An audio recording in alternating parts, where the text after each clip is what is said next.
Yo, check this story out about Oprah Winfrey. So back in the 2000s, I'm watching the Oprah Winfrey Show. And on that particular day, her guest was Aretha Franklin, Queen of Soul. You don't know who Aretha Franklin is? Shame on you.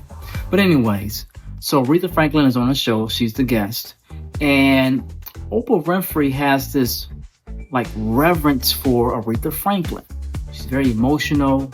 And we all know that, Oprah Winfrey would cry on shows. And sometimes to me, it seemed like it was fake. But this time, these were real tears. Like she was like emotional. And Aretha Franklin, at the end of the show, sang the song, and it was gospel. If you don't know that, Aretha Franklin has a gospel background. Her father is the Reverend C.L. Franklin. He is a Baptist minister, and he was a pastor of a Baptist church in Detroit, Michigan. And so she grew up in the church, and has a gospel background. She sang gospel, and so Aretha Franklin on the show has a choir. Right, they're singing, and Aretha Franklin is leading them. And Oprah Winfrey is emotional, and Oprah Winfrey lifts up her hands. She's praising the Lord, and then she breaks out in a praise break, like she's dancing, she's shouting. You don't know what praise break is? You don't know, what shouting is in the church? Look it up.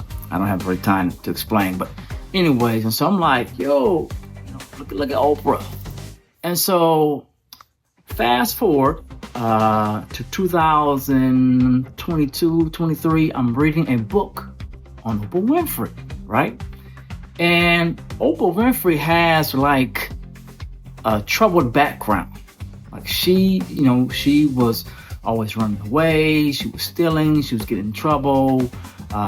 She was in the juvenile facility. She grew up in a single home. She was poor. And she was just like getting in trouble. And she had a child as a teenager, but the child ended up dying. Like a lot of stuff, a lot of trauma, right? And so one day she decides to run away, right? She's a teenager, she runs away, and like she don't know where she's going. And there's a limousine that pulls up, right? And the window rolls down. It's like tinted windows. The window rolls down, and it's Aretha Franklin. Now, they don't know each other, right?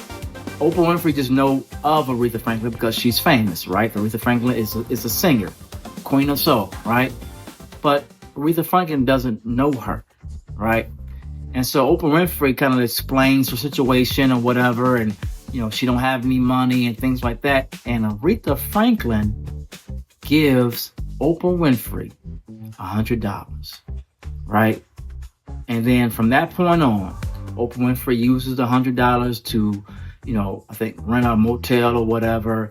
And then her mom sends her to her father's house to live. And then Oprah Winfrey's mind shift changes. And, that she becomes the first black woman billionaire. She's the first black woman to host a nationally syndicated talk show. Just other things, right?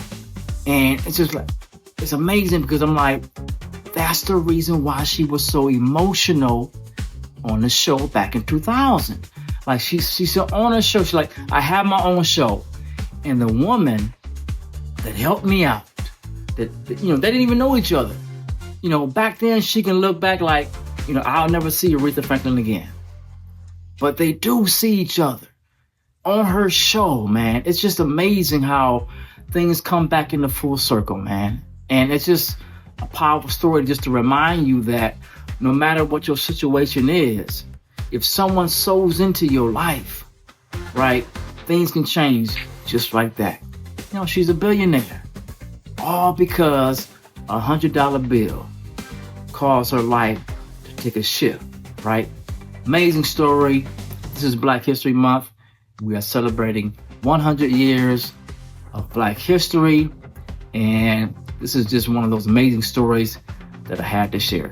How these two women came back to circle. And that was the reason why Oprah Winfrey was so emotional. is because here she is with her own show, and a woman that they didn't even know each other helped me out.